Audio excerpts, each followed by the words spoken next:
Siberia, 1993. 7 experienced hikers from Kazakhstan have travelled to the Daban mountains to embark on an expedition. The group consists of 6 students led by 1 instructor with ample experience of the Siberian wilderness. They didn't know it, but this expedition would result in 6 of the 7 hikers never returning home. The sole survivor's testimony talked of horrific symptoms and mystifying circumstances that led to the gruesome and violent deaths of the other group members, the likes of which had never been seen before and sound more akin to a paranormal influence or a government conspiracy than any naturally occurring tragedy. Despite decades of speculation, forensic analysis of the bodies, and a surviving witness, the untimely demise of the 6 hikers on that fateful mountain remains an unsolved mystery. This is the story of the Daban incident.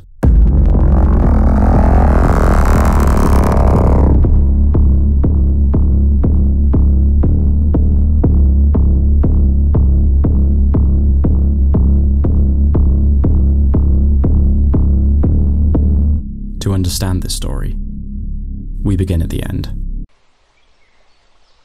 On the 9th of August 1993, a group of Ukrainian tourists were kayaking on the Snezhnaya River in the Daban mountain range when they noticed a sleeping bag on the shore. They decided to investigate by paddling closer. They watched as a young woman emerged from the nearby trees looking disheveled. She had a ghostly expression, and she was covered in blood. The kayakers called out to her, asking if she was alright, but to no reply. She seemed completely disassociated from her surroundings. The concerned kayakers decided to bring her back to civilization, where it was determined that she was Valentina Utachenko, a 17-year-old hiker who had visited the area to explore the local mountains. Despite being covered in blood, Valentina hadn't sustained any major injuries. Most concerning was that she hadn't ventured into the wilderness alone. The expedition group consisted of 6 others alongside Valentina. Lyudmila Korovina was the leader of the group. She ran a hiking club in a vocational school in Petropavl, Kazakhstan. She was a capable and experienced hiker, but was known to frequently push her students to their limit, to the point where the parents were getting concerned when their children came back from expedition severely exhausted. However, those who hiked with her viewed her very positively. Lyudmila was 41 years old at the time of the expedition in 1993. Alexander Christian had just passed his exams at the Bauman Moscow State Technical University and seemed to have a successful future ahead of him. He joined Lyudmila's group at 12 years old and was very close with her since they'd known each other for many years. He was the strongest and most capable of the group. Alexander was 23 years old. Victoria Zalyasova wasn't part of the initial group. Lyudmila was hesitant to take her due to Victoria's struggles managing a previous expedition. However, Victoria insisted that she be allowed to join the group on the expedition and was eventually accepted thanks to help from her mother, who reasoned with Lyudmila over a phone call. Victoria was just 16 when they left for the mountains. Tatiana Filipenko was a secretary at the vocational school where the hiking club was based. She wasn't as experienced as some of the others, but she had joined Lyudmila on several easier hikes and felt confident about this one. Tatiana was 24 years old. Denis Svachkin wasn't supposed to be on the expedition, but when a previous member's parents didn't allow them to go to Daban, he stepped in to fill their place. His parents weren't home at the time, so he left them a note to inform them about the trip, which said, "Off to the mountains. We'll be back soon." Denis was 19 at the time. Timur Bapanov grew up around mountains, since his parents were avid mountaineers. They passed their passion on to him, making him a very capable hiker. Timur was just 15 years old at the time. Finally, Valentina grew up in the country, where she had spent most of her life doing physically demanding work. She was known for being physically and mentally tough and could be relied on in difficult situations. She had been on a few hikes before and was excited for the scenery that Daban was known for. What could have happened to this woman to traumatize her so badly that she had trouble even speaking about it? And more importantly, where were the 6 missing hikers? 1 week previously, on August 2nd, the plan was that the 7 hikers would set out from their camp in the village of Marino on their long journey through the wilderness. The group would spend the first few days following rivers, before ascending the highest mountain of their trek, Daban, which stood at almost 2,400 meters. At the same time, Another group of hikers with Ludmila's daughter Natalya in it would be traversing a nearby trail. These two groups would meet up the next day further ahead of their current position, before continuing on to Sludyanka, the final destination. It seemed like this was going to be a breeze, since the weather forecast for the area showed clear skies. Unfortunately, forecasts are only predictions, and predictions can be very, very wrong.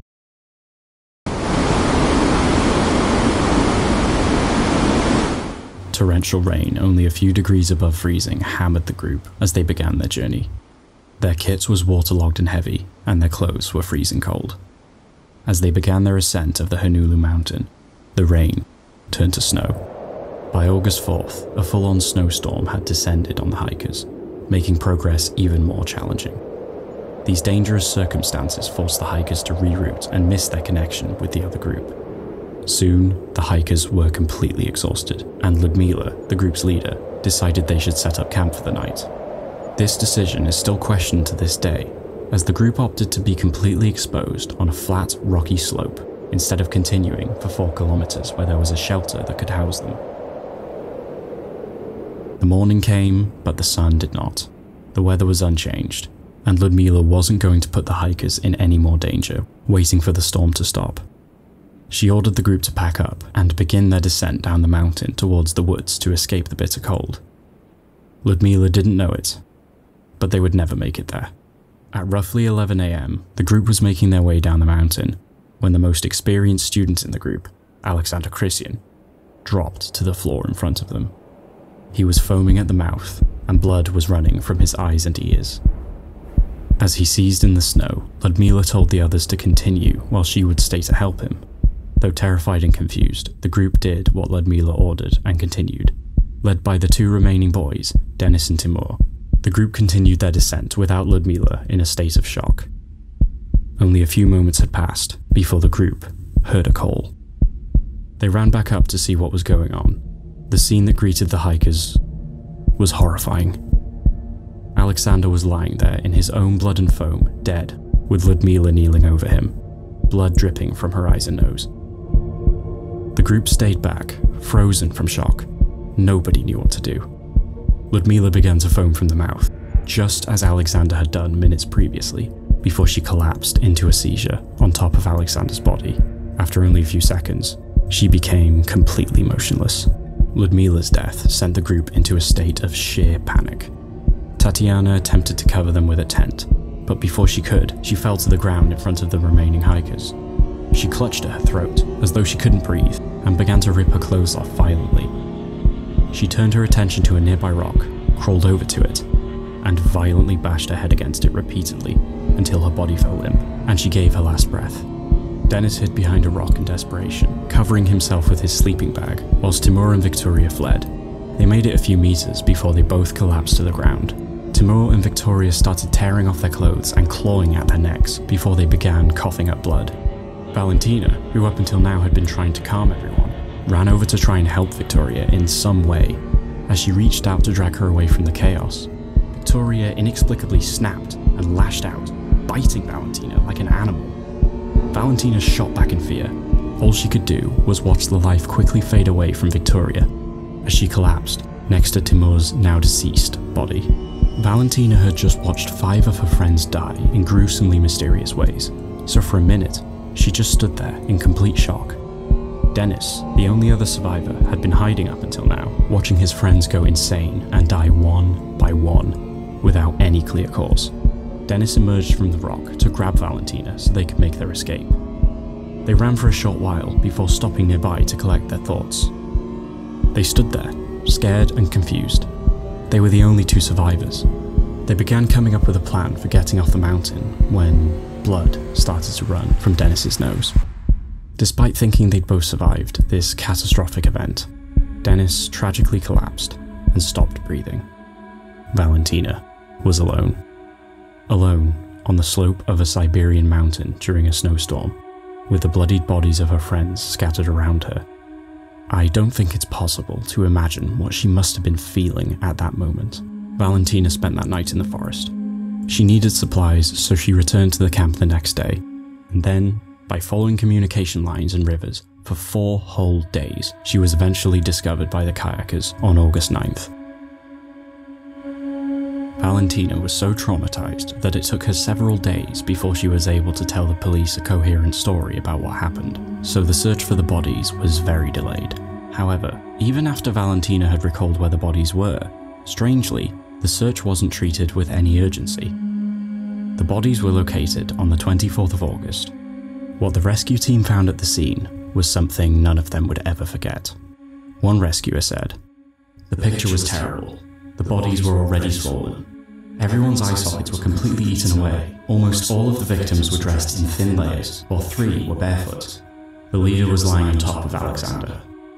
Once located, the bodies were subsequently airlifted back to a hospital to be examined. The autopsy report concluded that all the hikers had died of hypothermia, whilst Ludmila had died from a heart attack. They were all found to have bruised lungs, and the exact cause of death was listed as a protein shortage caused by starvation and extreme hypothermia. Whilst it's understandable to conclude that the hikers died from hypothermia when we consider the situation they were in, this explanation fails to fully reconcile with the testimony of Valentina. If we look at some symptoms of hypothermia, it seems the group did experience these symptoms.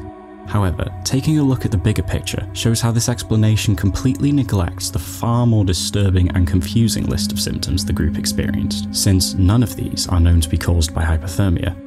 Stranger still is that the group had only been hiking for minutes before Alexander Christian collapsed, beginning the terrible ordeal. In the conditions they were in, hypothermia shouldn't have set in that quickly to the point of fatality. If we choose to believe that hypothermia was the cause, then how did Valentina survive for 4 more days in the same conditions with less food and supplies? Many have pointed out that the official conclusion is quite paradoxical. It relies on some of Valentina's testimony being fact, such as Ludmila having what appeared like a heart attack, whilst disregarding the other more bizarre parts of her account. Due to these contradictions, many have chosen to disregard the official explanation and seek other alternatives instead.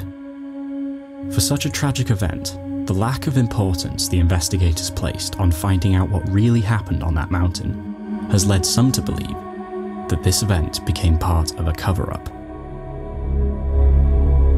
Evidence which could allude to this is that the case received essentially no coverage by the media. Even today, many have heard of the Dyatlov Pass case, yet this arguably stranger mystery is largely unknown to the public. But if this was a cover-up, then the most important question is why? What aspect of the case would somebody want to hide? This evening I've received test results from Porton Down that show that the 2 people have been exposed to the nerve agent Novichok during the first Gulf War in 1991. Well, now a new study by researchers in Texas indicate the nerve gas sarin is to blame. The Novichok group of chemicals were developed by the Soviet Union in the 1970s and 80s. They can be dispersed in an ultra-fine powder that's inhaled, ingested, or absorbed through the skin. When they enter this way, they work very rapidly.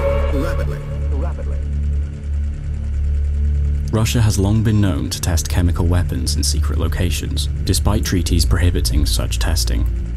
It's known that from around the fall of the Soviet Union in 1991 to the present day, the Russian military has had a particular interest in the development and testing of nerve agents. There were reports of chemical weapon testing in the area around that time, so it's not inconceivable to imagine that some amount of nerve agent was at the site of the incident, either by intentional testing or accidental contamination. When we compare the characteristics of nerve agents with the symptoms of the hikers, a similarity emerges which is difficult to ignore. One notable symptom Valentina reported was that when Alexander collapsed, he had abnormally large eyes and a blank stare. This is important because something that makes nerve agents quite unique is a symptom they cause called miosis, which is when the pupils are contracted to an extreme extent, making the iris seem abnormally large. Nerve agents are usually released as a liquid and take quite a long time to evaporate and become a vapor. The vapor is colourless and odourless, and can remain in the environment for days or even months depending on the conditions. After the group was reported missing, the weather cleared up and the mountain was once again accessible. So why did the authorities take almost a week to call for a search for the bodies? Could they have been waiting for a nerve agent to lose its potency before calling for rescuers to go in? If nerve gas is the culprit, it's possible that the hikers unknowingly walked straight through a cloud of vapor emitted from a nerve agent, which had been somehow dumped nearby, making the environment lethal almost instantly. However, in this scenario, how did Valentina survive? It seems impossible that she could be exposed to a powerful nerve agent and live, whilst everyone else in her group met a swift and gruesome end. Perhaps her hesitancy to panic saved her life. It's possible that she was stood a couple of meters away from the group with the wind behind her, protecting her from the nerve gas. Essentially, she might have survived purely by chance. Whilst this may sound convincing at first, it's important to be critical of these theories. The issue with this theory, and all other explanations, is the sheer lack of evidence. With such little information acquired from Valentina after the event, it's difficult to know for sure what happened. To conjure up any justifiable conclusions for the incident, investigators would need to contact Valentina to attain a more detailed report on the situation. However, as it turned out, finding Valentina after she was released from hospital was far more difficult than you would think. After the event, Valentina couldn't return to her old life as though nothing had happened. She moved to another city to start a new life, where she remained completely silent about what happened. She was so secretive that when she got married, she never even told her own husband about the event.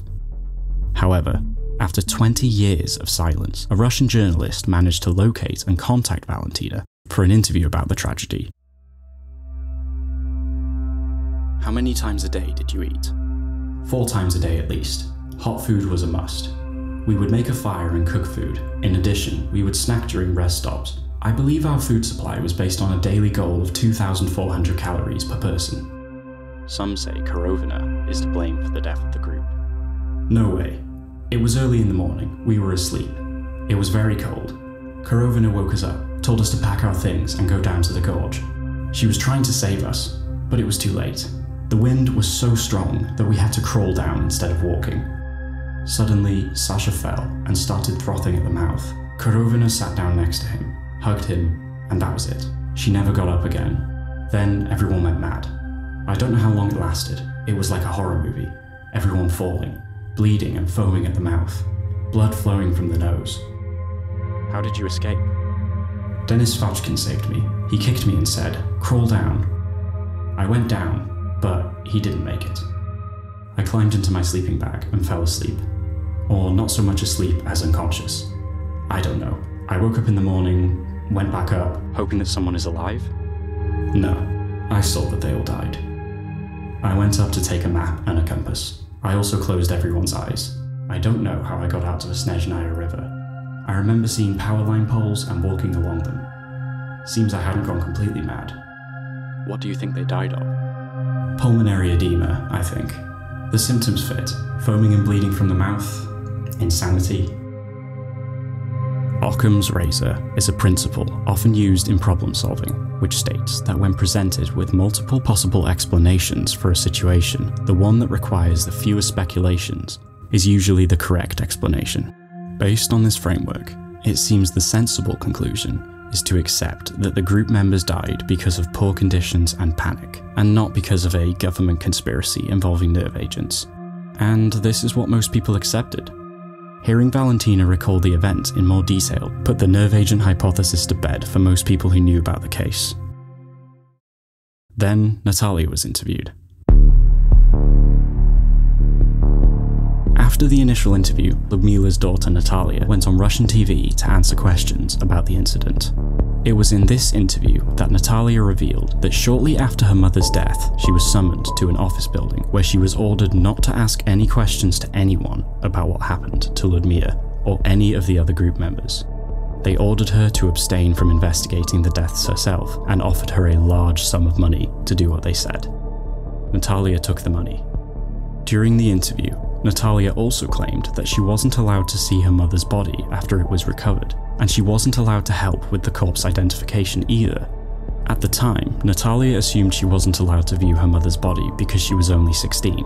However, she later found out that none of her relatives were allowed to view it either. She was told only that all members of the group were buried in closed caskets. This interview opened up a new line of questioning. Why would somebody be so interested in keeping the bodies unseen by the families of the deceased? Could the bodies have been contaminated with something, leading to their destruction after they were found? There's really no way to be sure. If this was just a simple case of hypothermia, then refusing access to the bodies and paying for the silence of the families seems like a very strange way of paying respect to the 6 deceased hikers. But who knows? Maybe all this evidence is just coincidence and doesn't actually mean anything. Occam's razor is, after all, just an idea.